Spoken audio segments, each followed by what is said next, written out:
ସାଙ୍ଗମାନେ ଆପଣମାନେ ମହାଭାରତ କଥା ବହୁତ ଭଲ ଭାବରେ ଜାଣିଥିବେ। ମହାଭାରତର ଯୁଦ୍ଧ କଥା ବି ଆପଣମାନେ ଜାଣିଥିବେ। ମହାଭାରତର ଯୁଦ୍ଧରେ ଅଭିମନ୍ୟୁ ଚକ୍ରବ୍ୟୁହରେ ଫସି ଯାଇଥିଲେ, ଯାହାଦ୍ୱାରା କି ସେ ତାଙ୍କ ଜୀବନ ହରାଇ ବସିଥିଲେ। ସେ ଚକ୍ରବ୍ୟୁହରୁ ବାହାରକୁ ବାହାରି ପାରିନଥିଲେ, ତା ଭିତରେ ଫସି ଯାଇଥିଲେ, ଯାହାଦ୍ୱାରା କି ତାଙ୍କର ଜୀବନ ଚାଲି ଯାଇଥିଲା। ମୁଁ ଆଜି ସେହି ମହାଭାରତ ବିଷୟରେ ଏମିତି କିଛି କଥା କହିବାକୁ ଚାହୁଁଛି, ଯାହା ଶୁଣିଲା ପରେ ଆପଣ ବି ଥରେ ନିଶ୍ଚିତ ଭାବରେ ଭାବିବେ, ସତରେ କ'ଣ ଏମିତି ହୋଇଥିଲା? ସତରେ କ'ଣ ଏମିତି କିଛି ଘଟଣା ଘଟିଥିଲା? ଭିଡ଼ିଓଟିକୁ ନିଶ୍ଚିତ ଭାବରେ ଶେଷ ପର୍ଯ୍ୟନ୍ତ ଦେଖିବେ। ଯଦି ଆପଣଙ୍କର ମହାଭାରତ ବିଷୟରେ କିଛି ଭଲସେ ବୁଝିବାର ଅଛି, ଭଲସେ ଜାଣିବାର ଅଛି, ତାହେଲେ ନିଶ୍ଚିତ ଭାବରେ ଭିଡ଼ିଓଟିକୁ ଆପଣମାନେ ଶେଷ ପର୍ଯ୍ୟନ୍ତ ଦେଖିବେ। ଯଦି ଆପଣମାନେ ଭିଡ଼ିଓଟିକୁ ଶେଷ ପର୍ଯ୍ୟନ୍ତ ଦେଖୁଛନ୍ତି, ତାହେଲେ ଆପଣମାନେ ବହୁତ ଭଲ ଭାବରେ ବୁଝିପାରିବେ, ଜାଣିପାରିବେ ମହାଭାରତରେ ଘଟିଥିବା ଘଟଣା ବିଷୟରେ। ଯଦି ଆପଣମାନେ ଭିଡ଼ିଓଟିକୁ ଅଧାରୁ ସ୍କିପ୍ କରିଦେବେ, ତାହେଲେ ଆପଣମାନେ କିଛି ବୁଝିପାରିବେ ନାହିଁ। ସେଥିପାଇଁ ମୁଁ ଆପଣମାନଙ୍କୁ ରିକ୍ୱେଷ୍ଟ କରିବି, ଭିଡ଼ିଓଟିକୁ ଶେଷ ପର୍ଯ୍ୟନ୍ତ ନିଶ୍ଚିତ ଭାବରେ ଦେଖିବେ। ଯଦି ଭିଡ଼ିଓଟି ଆପଣମାନଙ୍କୁ ଭଲ ଲାଗିଲା, ଲାଇକ୍ଟିଏ କରିବେ, କମେଣ୍ଟ ବକ୍ସରେ ଆପଣମାନଙ୍କର ମତାମତ ରଖିବେ। ଯଦି ଆପଣମାନେ ଏହିଭଳି ଭିଡ଼ିଓ ଦେଖିବାକୁ ଚାହୁଁଛନ୍ତି, ତାହେଲେ ନିଶ୍ଚିତ ଭାବରେ ଚ୍ୟାନେଲଟିକୁ ସବସ୍କ୍ରାଇବ୍ କରିବେ।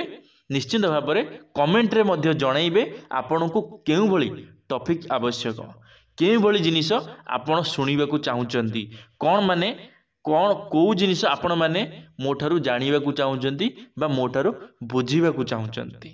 ଚାଲନ୍ତୁ ଆଜିର ଭିଡ଼ିଓଟି ଆରମ୍ଭ କରିବା। ହାଇ ଫ୍ରେଣ୍ଡସ୍, ଜୟ ଜଗନ୍ନାଥ। ମୁଁ ଆପଣମାନଙ୍କୁ ସ୍ୱାଗତ କରୁଛି ଟକିଂ ୱାର୍ଲ୍ଡ ୟୁଟ୍ୟୁବ୍ ଚ୍ୟାନେଲକୁ। ମୁଁ ଆଶା କରୁଛି ପ୍ରଭୁ ଜଗନ୍ନାଥଙ୍କ କୃପାରୁ ଆପଣମାନେ ବହୁତ ଭଲରେ ଥିବେ, ଖୁସିରେ ଥିବେ। ଚାଲନ୍ତୁ ଆଜିର ଭିଡ଼ିଓଟି ଆରମ୍ଭ କରିବା। ଚକ୍ରବ୍ୟୁହରେ ଫସିଥିଲେ ଅଭିମନ୍ୟୁ। କାହିଁକି, କ'ଣ ପାଇଁ ମହାଭାରତ ଯୁଦ୍ଧରେ ଶ୍ରୀକୃଷ୍ଣ ନିଜ ଭଣଜା ଅଭିମନ୍ୟୁଙ୍କୁ ରକ୍ଷା କରିନଥିଲେ? କାରଣ ଜାଣିଲେ ଆପଣମାନେ ବି ମଧ୍ୟ ଆଶ୍ଚର୍ଯ୍ୟ ହୋଇଯିବେ।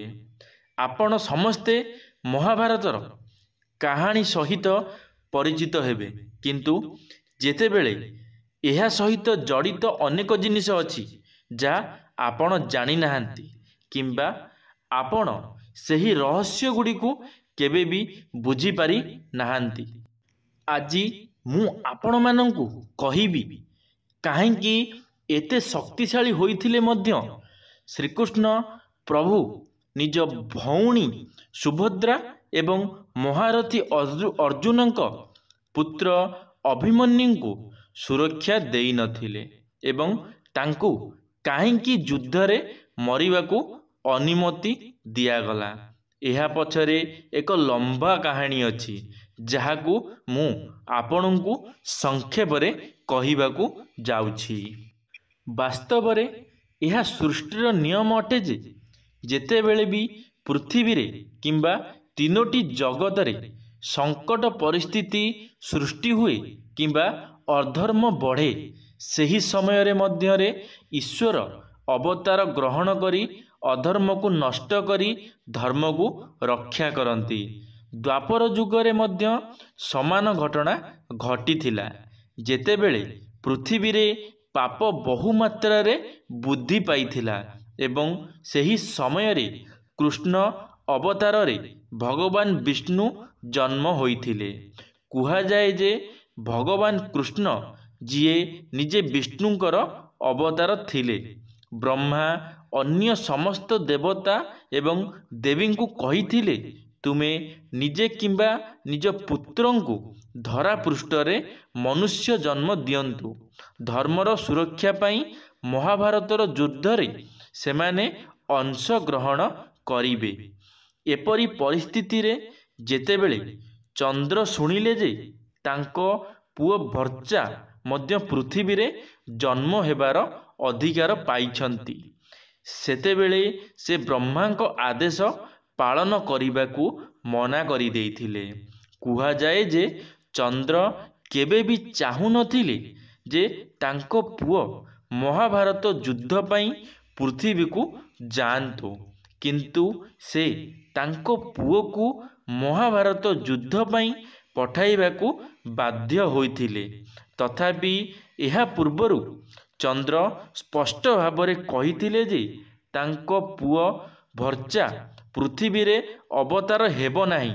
ବାସ୍ତବରେ ଏହା କରିବା ପାଇଁ ସମସ୍ତ ଦେବତା ଚନ୍ଦ୍ର ଉପରେ ଚାପ ପକାଇ କହିଥିଲେ ଯେ ଧର୍ମକୁ ସୁରକ୍ଷା ଦେବା ସମସ୍ତ ଦେବାଦେବୀଙ୍କର କର୍ତ୍ତବ୍ୟ।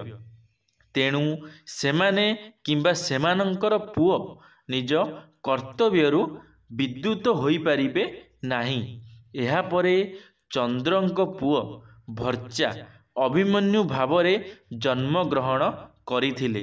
ସୂଚନାଯୋଗ୍ୟ ଯେ ଭର୍ଚ୍ଚାଙ୍କୁ ପଠାଇବା ସମୟରେ ଚନ୍ଦ୍ର ଦେବତାଙ୍କ ନିକଟରେ ସର୍ତ୍ତ ରଖିଥିଲେ ଯେ ମୁଁ ମୋର ପ୍ରିୟ ପୁତ୍ର ପଠାଇବାକୁ ଚାହେଁ ନାହିଁ। କାର୍ଯ୍ୟରୁ ପଛକୁ ଫେରିବା ଉପଯୁକ୍ତ ମନେ ହୁଏ ନାହିଁ। ତେଣୁ ମୁଁ ମୋ ପୁଅ ପୃଥିବୀକୁ ଯାଉ, ତେବେ ସେ ଅଧିକ ସମୟ ପର୍ଯ୍ୟନ୍ତ ରହିବ ନାହିଁ। ମୋ ପୁଅ ଅର୍ଜୁନଙ୍କ ପୁତ୍ର ହେବ। ନରନାରାୟଣଙ୍କ ଅନୁପସ୍ଥିତିରେ ମୋ ପୁଅ ଚକ୍ରବ୍ୟୂହରେ ପ୍ରବେଶ କରିବ ଏବଂ ଏକ ଭୟଙ୍କର ଯୁଦ୍ଧରେ ସେ ମହାନ ସମ୍ଭ୍ରାନ୍ତମାନଙ୍କୁ ଆଶ୍ଚର୍ଯ୍ୟ କରିବ ଏବଂ ତାପରେ ଗୋଟିଏ ଦିନର ଯୁଦ୍ଧ ପରେ ସନ୍ଧ୍ୟାରେ ମୋତେ ଭେଟିବାକୁ ଫେରି ଆସିବ। ଏହାର କାରଣ ଥିଲା ଯେ ମହାଭାରତ ଯୁଦ୍ଧରେ ଅଭିମନ୍ୟୁ ଦ୍ରୋଣାଚାର୍ଯ୍ୟଙ୍କ ଚକ୍ରବ୍ୟୂହରେ ପ୍ରବେଶ କରିବା ବେଳେ ଦିନସାରା ଯୁଦ୍ଧ ପରେ କୌରବଙ୍କ ହାତରେ ଚକ୍ରବ୍ୟୂହ ମଧ୍ୟରେ ବୀରଗତିକୁ ପ୍ରାପ୍ତ ହୋଇ ଯାଇଥିଲେ। ଯେହେତୁ ଚନ୍ଦ୍ର ଏହି ସର୍ତ୍ତ ରଖିଥିଲେ, ଭଗବାନ କୃଷ୍ଣ ନିଜେ ମଧ୍ୟ ଅଭିମନ୍ୟୁଙ୍କ ଭାଗ୍ୟରେ ହସ୍ତକ୍ଷେପ କରିନଥିଲେ ଏବଂ ତାଙ୍କୁ ରକ୍ଷା କରିନଥିଲେ। ସାଙ୍ଗମାନେ, ଏମିତି କିଛି ଥିଲା ମହାଭାରତରେ ଅଭିମନ୍ୟୁଙ୍କ ମୃତ୍ୟୁ ପଛର କାରଣ। ମୃତ୍ୟୁ କ'ଣ ପାଇଁ ତାଙ୍କର ହୋଇଥିଲା, କ'ଣ ପାଇଁ ସେ ଚକ୍ରବ୍ୟୂହରେ ଫସିଥିଲେ, ଏମିତି କିଛି ଥିଲା। ଯେତେବେଳେ ସେ ତାଙ୍କ ବାପାଙ୍କ ଠାରୁ ଆଜ୍ଞା ନେଇକି ଆସିଥିଲେ, ତାଙ୍କ ବାପା କଥା ଦେଇଥିଲେ ଯେ ତାଙ୍କୁ ଚନ୍ଦ୍ରଦେବଙ୍କ ପାଖରେ କହିଥିଲେ ଯେ କି ମୋ ପୁଅ ଯାଉ, ହେଲେ ମୋତେ କାଲି ସନ୍ଧ୍ୟାରେ ଆସି ମୋ ପୁଅ ମୋତେ ମିଳିବ, ମୋ ପାଖରେ ମୋତେ ଆସି ଦେଖା କରିବ, ଏମିତି କିଛି ଯେତେବେଳେ କହିଥିଲେ, ସେଥିପାଇଁ ଭଗବାନ କୃଷ୍ଣ ମଧ୍ୟ ତାଙ୍କୁ କୌଣସି ବି, ଯଦି ଭଗବାନ କୃଷ୍ଣ ଚାହିଁଥାନ୍ତେ ତାହେଲେ ଅଭିମନ୍ୟୁଙ୍କୁ ବଞ୍ଚାଇ ପାରିଥାନ୍ତେ, ହେଲେ ଏମିତି କିଛି ହୋଇଥିବାରୁ ସେଥିପାଇଁ ଭଗବାନ ଶ୍ରୀକୃଷ୍ଣ ମଧ୍ୟ ଅଭିମନ୍ୟୁଙ୍କୁ ବଞ୍ଚେଇ ପାଇଲେ ନାହିଁ କି ସେ ଚାହିଁଲେ ନାହିଁ ବଞ୍ଚେଇବା ପାଇଁ। ସାଙ୍ଗମାନେ, ଏମିତି କିଛି ଥିଲା ମହାଭାରତର ଯୁଦ୍ଧ ପଛର କାହାଣୀ। ଯେତେବେଳେ ମହାଭାରତର ଯୁଦ୍ଧ ଘଟିଥିଲା, ସେତେବେଳେ ବହୁତ କିଛି ଘଟଣା ଘଟିଥିଲା, ଯାହା ବିଷୟରେ ଆପଣମାନେ ଯଦି ସେ ବିଷୟରେ ଜାଣିବାକୁ ଚାହୁଁଥିବେ, ନିଶ୍ଚିନ୍ତ ଭାବରେ ଆପଣମାନେ କମେଣ୍ଟ ମାଧ୍ୟମରେ ମୋତେ ଜଣାଇବେ। ମୁଁ ନିଶ୍ଚିନ୍ତ ଭାବରେ ସେ ବିଷୟରେ ଭିଡ଼ିଓ କରିବା ପାଇଁ ଚେଷ୍ଟା କରିବି। ଆପଣ ମହାଭାରତ ବିଷୟରେ ଯେକୌଣସି ବିଷୟରେ ବି ହେଉ, ଯଦି ଆପଣମାନେ କିଛି ବି ଜାଣିବାକୁ ଚାହୁଁଥିବେ, ତାହେଲେ ନିଶ୍ଚିନ୍ତ ଭାବରେ ଆପଣମାନେ କମେଣ୍ଟ ମାଧ୍ୟମରେ ଜଣାନ୍ତୁ। ଦେଖିବେ ଆପଣଙ୍କୁ ମୋ ଦ୍ୱାରା ଯେତିକି ସମ୍ଭବ ହୋଇପାରିବ ମୁଁ ନିଶ୍ଚିତ ଭାବରେ ଆପଣଙ୍କ ପାଖରେ ଭିଡ଼ିଓଟିକୁ ପହଞ୍ଚେଇବି। ଆପଣମାନେ ଭିଡ଼ିଓ ତ ଦେଖୁଛନ୍ତି, ହେଲେ ଆପଣମାନେ ଭିଡ଼ିଓଟିକୁ ଚ୍ୟାନେଲଟିକୁ ସବସ୍କ୍ରାଇବ୍ କରୁନାହାନ୍ତି। ଦୟାକରି ଚ୍ୟାନେଲଟିକୁ ସବସ୍କ୍ରାଇବ୍ କରନ୍ତୁ। କାହିଁକି ନା ଯେତେବେଳେ ଆପଣମାନେ ଆପଣଙ୍କ ମନପସନ୍ଦର ଯେତେବେଳେ ଭିଡ଼ିଓ ଦେଖିବାକୁ ଚାହିଁବେ, ସେତେବେଳେ ଆପଣମାନଙ୍କୁ ଖୋଜିବାକୁ ପଡ଼ିବ। ସେଥିପାଇଁ ଯଦି ଆପଣଙ୍କ ମନପସନ୍ଦର ଭିଡ଼ିଓ ଛଡ଼ାଯାଉଛି, ଯେତେବେଳେ ଆପଣମାନେ ସବସ୍କ୍ରାଇବ୍ କରୁନାହାନ୍ତି, ଦୟାକରି ସବସ୍କ୍ରାଇବ୍ କରନ୍ତୁ। ଆପଣଙ୍କର ମନପସନ୍ଦର ଭିଡ଼ିଓ ଆପଣଙ୍କୁ ମିଳିଯିବ। ଯେତେବେଳେ ଆପଣ ଚାହିଁବେ, ଆପଣଙ୍କର କୌଣସି ବି ଅସୁବିଧା ହେଉଥାଉ, ଆପଣ ନିଶ୍ଚିନ୍ତ ଭାବରେ କମେଣ୍ଟ କରିପାରିବେ। ସେହି ବିଷୟରେ ଆମେ ନିଶ୍ଚିନ୍ତ ଭାବରେ ଭିଡ଼ିଓ ଆଣିବୁ। ନିଶ୍ଚିନ୍ତ ଭାବରେ ଆପଣଙ୍କୁ ଯେତେବେଳେ ଆପଣମାନେ ଭିଡ଼ିଓ ଦେଖିବେ ନିଶ୍ଚିତ ଭାବରେ ଆପଣ ଭିଡ଼ିଓରୁ କିଛି ନା କିଛି ବୁଝିପାରିବେ। ଧନ୍ୟବାଦ ସାଙ୍ଗମାନେ, ଭିଡ଼ିଓଟିକୁ ଶେଷ ପର୍ଯ୍ୟନ୍ତ ଦେଖିଥିବାରୁ ଆପଣମାନଙ୍କୁ ଅଶେଷ ଅଶେଷ ଧନ୍ୟବାଦ। ଆଶା କରିବି ମୋର এই ଭିଡ଼ିଓଟି ଆପଣମାନଙ୍କୁ ବହୁତ ଭଲ ଲାଗିଥିବ। ଯଦି ମୋର এই ଭିଡ଼ିଓଟି ଆପଣମାନଙ୍କୁ ଭଲ ଲାଗିଥିବ ଲାଇକ୍ କରିବେ, ସାଙ୍ଗମାନଙ୍କ ମଧ୍ୟରେ ସେୟାର କରିବେ, କମେଣ୍ଟ ବକ୍ସରେ ନିଶ୍ଚିତ ଭାବରେ ଆପଣମାନଙ୍କର ମତାମତ ରଖିବେ, ସବସ୍କ୍ରାଇବ୍ କରିବାକୁ ଭୁଲିବେ ନାହିଁ। ଧନ୍ୟବାଦ ସାଙ୍ଗମାନେ। ଜୟ ଜଗନ୍ନାଥ, ଜୟ ମା ଶାରଳା, ଜୟ ଶ୍ରୀକୃଷ୍ଣ।